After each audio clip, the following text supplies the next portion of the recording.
वो साल था 1888।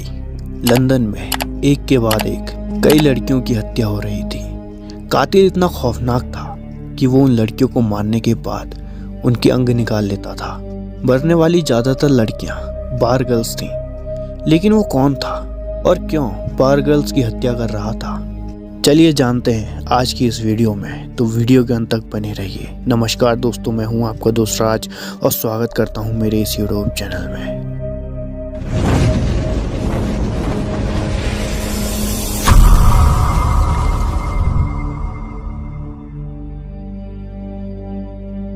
दोस्तों, आज हम 125 साल पीछे जाएंगे विक्टोरियन इंग्लैंड में, जहां एक सीरियल किलर अपने मिशन पर है। जैक द रिपर, एक बेहद खौफनाक हत्यारा जो केवल नशे में धुत वेश्याओं को ही अपना शिकार बनाता था। सितंबर 1888 लंदन के अखबार में एक सनसनीखेज खत छपा। कहा जाता है कि वो खत लंदन के पूर्वी इलाके में घूम रहे एक खतरनाक हत्यारे ने लिखा था। अखबार में छपे खत में उसने अपनी पहली हत्या के बारे में विभत्स तरीके से जानकारी दी थी। उसने ये भी बताया था कि वो और हत्याएं करने वाला है। अखबार में छपे इस सनसनीखेज खत के बारे में पुख्ता जानकारी नहीं थी कि इसे उस सीरियल किलर ने ही लिखा है, मगर इस खत ने उस हत्यारे को एक पहचान, एक नाम दे दिया, Jack the Ripper. Jack the Ripper ने 5 हत्याएं की। सबकी जान वो एक खास तरीके से लेता था। उन 5 की गर्दन किसी तेज धार वाले हथियार से रेती गई थी। लंदन का व्हाइट चैपल इलाका वेश्याओं का गढ़ माना जाता है।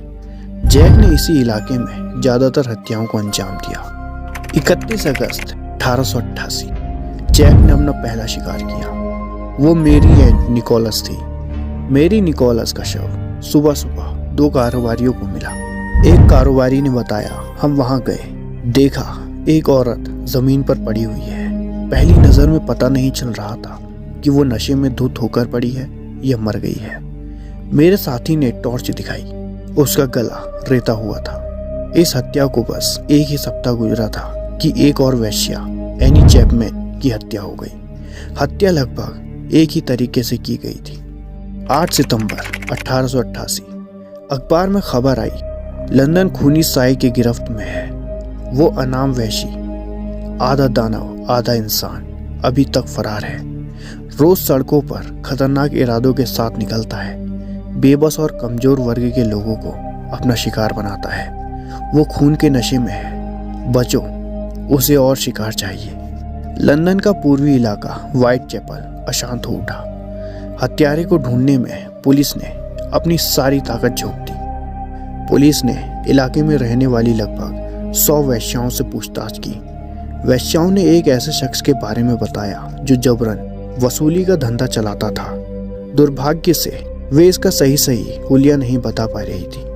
उन्होंने बताया कि वो चमड़े का एप्रन हमेशा पहने रहता है। पुलिस को डर था कि चमड़े का एप्रन पहनने वाला वो आदमी कहीं कोई यहूदी तो नहीं। उसे गिरफ्तार किए जाने पर दंगों के भड़क उठने का डर था, मगर राहत की बात है कि ये आशंका गलत साबित हुई।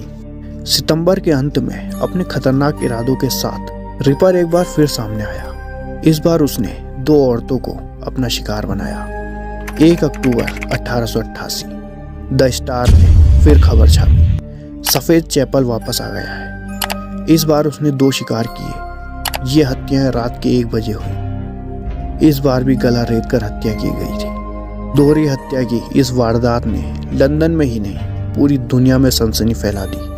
ब्रिटेन ही नहीं, दुनिया भर में ये खबर हेडलाइन बन गई। लंदन के पूर्वी इलाके व्हाइट चैपल में घटना स्थल को देखने के लिए देश भर से हजारों लोग वहां आए। यहाँ तक कि रानी विक्टोरिया भी यहाँ आने से खुद को रोक न सकी। रानी विक्टोरिया चाहती थी कि यहाँ बड़ी संख्या में जासूसों को लगाया जाए। उन्होंने कई तरह के सवाल उठाए। पूर्वी इलाके में सावधानी बरतते हुए पुलिस की गश्त बढ़ा दी गई। चप्पे चप्पे पर जासूस लगाए गए।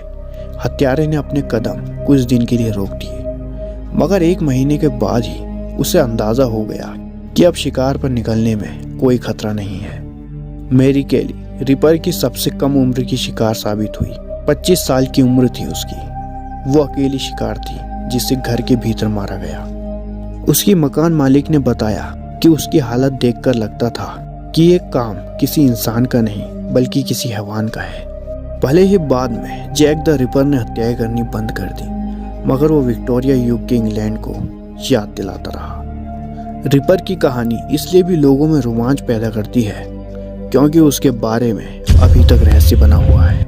जी हाँ दोस्तों, वो आज तक पकड़ा नहीं गया। जितने भी महत्वपूर्ण सबूत थे उन्हें नष्ट कर दिया गया। सवाल अब भी जिंदा है कि कौन था वो हत्यारा। क्या वो पूर्वी प्रवासी था या एक सामंत था? जैक द रिपर की पहचान निश्चित प्रमाणों का दावा करने वाली अनगिनत जांचों के बावजूद उसका नाम और हत्याएं करने का मकसद अभी भी अबूझ पहेली बनी हुई है। यहाँ तक कि उसने स्कॉटलैंड यार्ड को कई खत भी लिखे जिसमें उसने अपने अपराध की जानकारी भी दी, लेकिन वो कभी पकड़ा नहीं गया। उसके द्वारा की गई हत्याओं के ऊपर कई किताबें, फिल्म और टीवी शोज का निर्माण भी हो चुका है। ब्रिटिश जासूस ट्रेवर मैरियट, जो लंबे समय से जैक द रिपर की हत्याओं की जांच कर रहे थे, उनको पुलिस ने बाद में केस से जुड़े दस्तावेज देना बंद कर दिया। वर्ष 2011 के ABC न्यूज़ के एक लेख के अनुसार लंदन के अधिकारियों ने मैरियट को केस से जुड़ी फाइलों को इस आधार पर देने से इनकार किया था कि इन फाइलों में संरक्षित जानकारी शामिल है। साथ ही पुलिस ने कहा कि दस्तावेजों को सौंपने पर पुलिस को जानकारी देने वालों की भविष्यवाणी की संभावना पर भी बाधा उत्पन्न हो सकती है। इस मामले पर जांच करने वालों का दावा है कि उन्होंने जैक द रिपर का पता लगा लिया है। 100 साल से ज्यादा बीत जाने के बाद वैज्ञानिकों ने दावा किया है कि उन्होंने DNA मैच के आधार पर हत्याओं का खुलासा किया है। सीरियल किलर ने जिन लोगों को मारा उनके पास मिले सामानों से DNA लिया गया।